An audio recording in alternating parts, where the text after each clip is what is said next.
PM কিষাণ প্রকল্পের অত্যন্ত সুখবর কিন্তু আমরা আজকের এই ভিডিওতে আপডেট হিসেবে আপনাকে দেবো। পিএম কিষাণ প্রকল্পের 19তম কিস্তি টাকা দেওয়ার যে ফাইনাল ডেট সেটা কিন্তু কেন্দ্র সরকারের পক্ষ থেকে ইতিমধ্যে ঘোষণা করে দেওয়া হয়েছে। 19তম কিস্তির টাকা পিএম কিষাণ প্রকল্পের উপভোক্তারা কবে থেকে তাদের ব্যাংকের অ্যাকাউন্টে পেতে শুরু করবে সেই বিষয়টা কিন্তু আমরা আজকের এই ভিডিওতে বিস্তারিতভাবে দেখে নেব।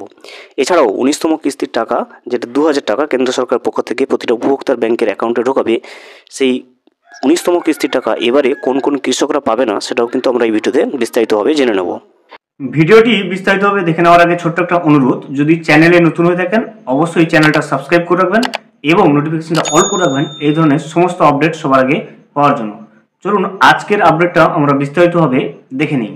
এই মুহূর্তে স্ক্রিনে যে ব্যানারটা দেখতে পাচ্ছেন এটা কিন্তু মাই গভর্নমেন্ট অফিসিয়াল ওয়েবসাইটের কিন্তু যে অফিসিয়াল ব্যানারটা সেটা কিন্তু দেখতে পাচ্ছেন। এখানে পরিষ্কারভাবে লেখা রয়েছে, দেখুন, PM Modi will digitally transfer the 19th instalment to 9.7 crore PM Kisan beneficiaries, এবং ডেটটা এখানে দেখতে পাচ্ছেন পরিষ্কারভাবে লেখা রয়েছে 24 ফেব্রুয়ারি 2025। অর্থাৎ পিএম কিষাণ প্রকল্পের যে 19তম কিস্তির টাকাটা সেটা কিন্তু এবারে পাচ্ছে 9.7 কোটি পিএম কিষাণের যে উপভোক্তারা, এবং সেটা কিন্তু পিএম কিষাণ প্রকল্পের উপভোক্তাদের ব্যাংকের অ্যাকাউন্টে পৌঁছে দেবে 24 ফেব্রুয়ারি 2025।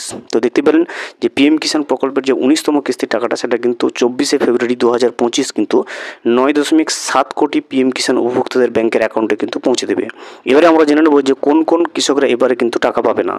যে সমস্ত কৃষকদের ইকেওয়াইসি করা নেই, অর্থাৎ পিএম কিষাণ প্রকল্পের অফিসিয়াল ওয়েবসাইটে গিয়ে আপনাকে ইকেওয়াইসি করতে হয়, যে সমস্ত উপভোক্তাদের অ্যাকাউন্টে এখনও পর্যন্ত কিন্তু ইকেওয়াইসি করা নেই ওই সমস্ত কৃষকরা কিন্তু এবারের 19তম কিস্তির টাকাটা যেটা পিএম কিষাণ প্রকল্পের 24 ফেব্রুয়ারি 2025 ট্রান্সফার করা হবে সেটা কিন্তু এইবারের কিস্তির যে 2000 টাকাটা সেটা কিন্তু তারা পাবে না, যে সমস্ত কৃষকদের ইকেওয়াইসি করা নেই।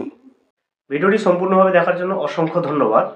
এখনও পর্যন্ত যদি চ্যানেলে নতুন হয়ে থাকেন এবং সাবস্ক্রাইব না করে থাকেন, অনুগ্রহ করে চ্যানেলটা সাবস্ক্রাইব করে পাশে থাকবেন।